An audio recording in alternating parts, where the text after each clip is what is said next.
आपको लगता है कि मेरा दिमाग धीमा है, कि मैं स्मार्ट नहीं हूं, लेकिन सच तो यह है कि आपका दिमाग इतना तेज है कि हर 10 सेकंड में उसका ध्यान भटक जाता है। आजकल की रिसर्च से पता चलता है कि अपना फोकस बेहतर करके आप अपनी इंटेलिजेंस और ओवरऑल ब्रेन परफॉर्मेंस को बढ़ा सकते हैं। तो आज के वीडियो में हम फोकस के 7 पहलुओं पर नजर डालेंगे जो आपको इसे बेहतर बनाने के अलग अलग तरीके सिखाएंगे। इस वीडियो के आखिर तक आपको पता चल जाएगा कि आप अभी फोकस क्यों खो रहे हैं और इसे कैसे ठीक किया जाए। जो लोग खुद पर जीत हासिल करते हैं उन्हें सम्मान और सलाम। चलिए फोकस के पहले पहलू से शुरू करते हैं। दर्द सहने की क्षमता बढ़ जाती है। अगर आप ये बात नहीं समझेंगे तो आपकी फोकस करने की क्षमता कभी नहीं सुधरेगी, इसलिए ध्यान से सुनें। साइंटिस्ट यह देखना चाहते थे कि कोई इंसान कितना फोकस कर सकता है। एक एक्सपेरिमेंट में उन्होंने 39 स्टूडेंट्स को बुलाया।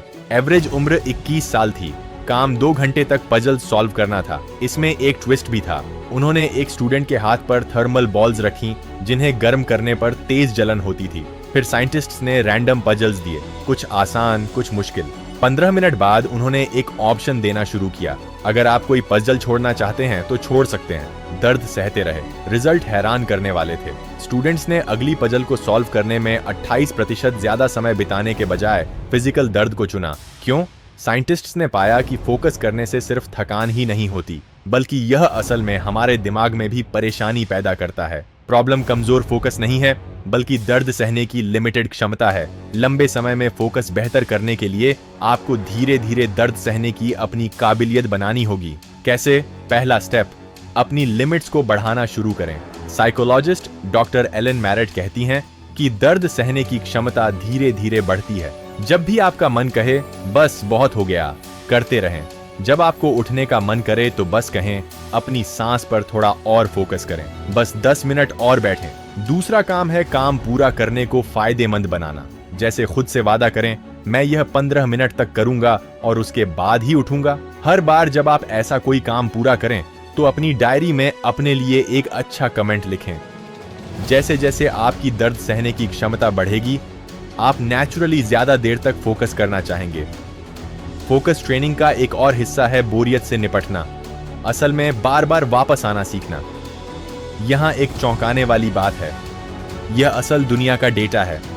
एक स्टडी में रैंडम आईफोन यूजर से दिन में रैंडम समय पर लोगों से पूछा गया, आप अभी क्या कर रहे हैं और आप किस बारे में सोच रहे हैं? 47% ने कहा कि उनका दिमाग कहीं और था। इसका मतलब है कि अपना पसंदीदा वीडियो देखते समय या कोई ऐप इस्तेमाल करते समय भी वे किसी और चीज के बारे में सोच रहे थे और उन्हें पता भी नहीं चला कि वे मिनटों के लिए ध्यान भटका रहे थे। बात यह है, असली प्रॉब्लम ध्यान भटकना नहीं है।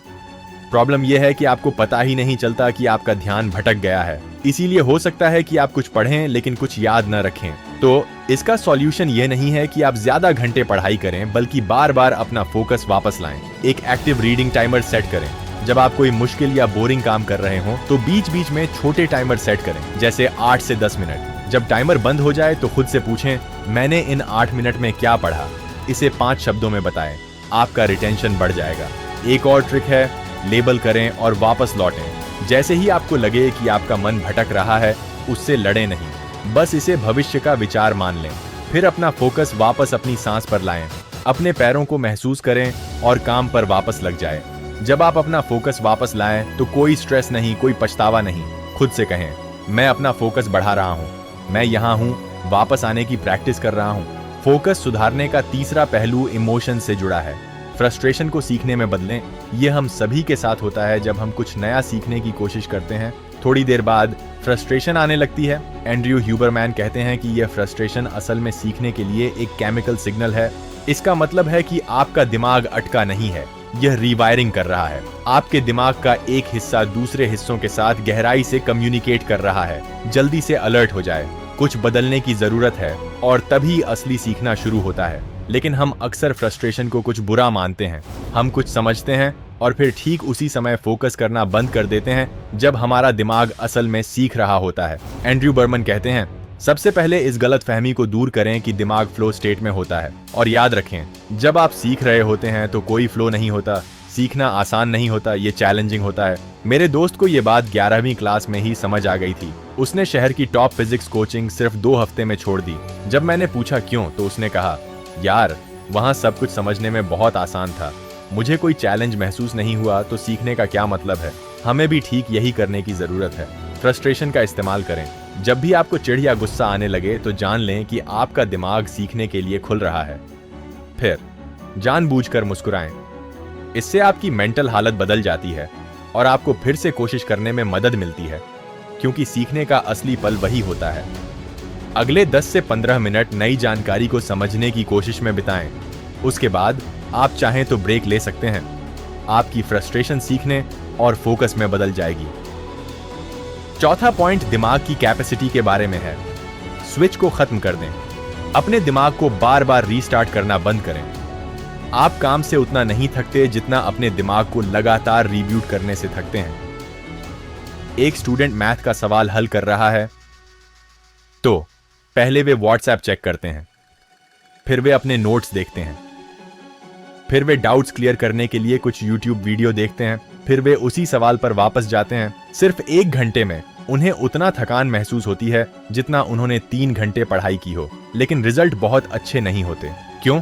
क्योंकि जब आप एक काम से दूसरे काम पर जाते हैं तो आपके दिमाग को पुराने काम के नियम डिलीट करने पड़ते हैं और नए एक्टिवेट करने पड़ते हैं। साइकोलॉजी में इसे स्विच कॉस्ट कहते हैं। इसका मतलब है कि नुकसान सिर्फ आपके समय का नहीं है, बल्कि आपकी स्पीड कम हो जाती है और आपकी मेंटल मेहनत दोगुनी हो जाती है। डॉक्टर सोफी रॉय कहती हैं कि जब आप किसी मैसेज का जवाब देते हैं, पढ़ाई पर वापस आते हैं, तो आपके दिमाग को चीजें भूलना बंद करने में लगभग 15 मिनट लगते हैं। इसलिए लगातार काम बदलना बंद करें। छोटे छोटे एक जैसे कामों को एक साथ करें। अगर आपको काम के बीच में उठना पड़े तो जाने से पहले अगला स्टेप लिख लें। इससे आपके दिमाग के लिए फिर से काम करना आसान हो जाता है। तीसरा, अगर आपका दिमाग भटकता है तो उसे नई जानकारी न दें। या तो चुपचाप बैठें या काम पर वापस लग जाएं। इससे आपके दिमाग की क्षमता वापस आने में मदद मिलती है। फोकस का 5वां पहलू स्ट्रेस से जुड़ा है। काम के दौरान भी स्ट्रेस छोड़ें।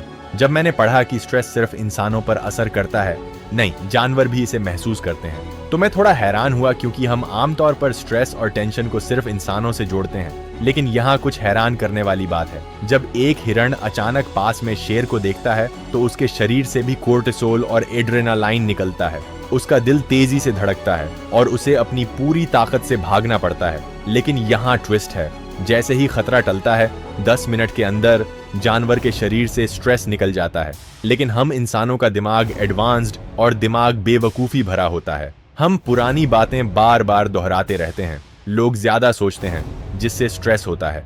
यह स्ट्रेस एक तेज रिएक्शन को लंबे समय तक चलने वाले लूप में बदल सकता है। एक सर्वे में जेन जी के 40% लोगों ने कहा कि वे लगभग हर समय स्ट्रेस महसूस करते हैं। कोई हैरानी नहीं कि वे फोकस नहीं कर पाते। जब भी आपको काम करते समय स्ट्रेस महसूस हो तो एंड्रयू ह्यूबरमैन की डबल इनहेल टेक्निक आजमाएं। अपनी नाक से गहरी सांस अंदर लें, फिर बिना हवा बाहर निकाले अपनी नाक से फिर से थोड़ी देर दूसरी सांस अंदर लें। आखिर में धीरे धीरे अपने मुंह से पूरी सांस बाहर छोड़ें। ऐसा बस 2 या 3 बार करें। यह आपके पूरे शरीर को सिग्नल देता है कि खतरा टल गया है। नतीजतन आपका शरीर और दिमाग सर्वाइवल मोड से बाहर आ जाते हैं। जब आप डीप फोकस में जाते हैं तो इसके सभी लेवल खुल जाते हैं। फोकस का 6ठा लेवल आपकी विल पावर से जुड़ा होता है। सस्ते डोपामाइन को खत्म करें। क्या आपको कभी ऐसा लगता है कि आपको पढ़ाई या काम करना चाहिए, लेकिन फिर भी आप समय बर्बाद करना बंद नहीं कर पाते? यह सिर्फ आलस की वजह से नहीं है। असल में यह थकान और डोपामाइन है जो आपके दिमाग के प्रीफ्रंटल कॉर्टेक्स के साथ खिलवाड़ कर रहा है, जो धीरे धीरे कमजोर होता जाता है और आपको रोक नहीं पाता। ऐसा नहीं है कि आपके साथ कुछ गड़बड़ है। यह सिर्फ एक संकेत है कि आपके दिमाग को सच में रीट्रेन करने की जरूरत है। कैसे? जागने के बाद पहले 60 मिनट में अपना फोन बिल्कुल भी इस्तेमाल न करें। इसे न छुएं। ब्रेक के दौरान अपने दिमाग को कोई इनपुट न दें। अपना फोन दूर रखें, अपनी आंखें बंद करें या शांति से बाहर देखें।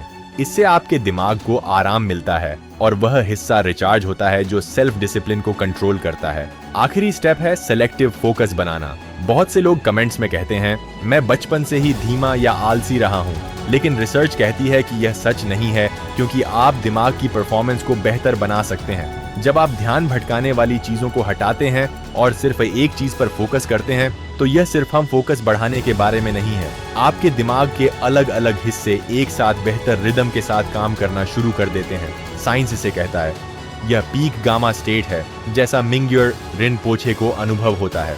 जब मेडिटेशन के दौरान उनके दिमाग को स्कैन किया गया तो उन्होंने सामान्य से 8 गुना ज्यादा गामा वेव्स देखी। गामा स्टेट का मतलब है सुपर शांत और सुपर फोकस्ड दिमाग। इस स्टेट में दिमाग हाइपर प्लास्टिक होता है, जिसका मतलब है कि यह बहुत तेजी से सीखता है और लंबे समय तक रीवायरिंग होती है। हमें अपनी एनर्जी को सिलेक्टिव फोकस में बदलने की जरूरत है। स्वामी विवेकानंद ने यह भी कहा था कि अगर आप अपनी एनर्जी को कंट्रोल करते हैं तो आप पूरे यूनिवर्स को कंट्रोल कर सकते हैं। इसलिए फोकस सिर्फ एक छोटी स्किल नहीं है, यह बहुत बड़ी है।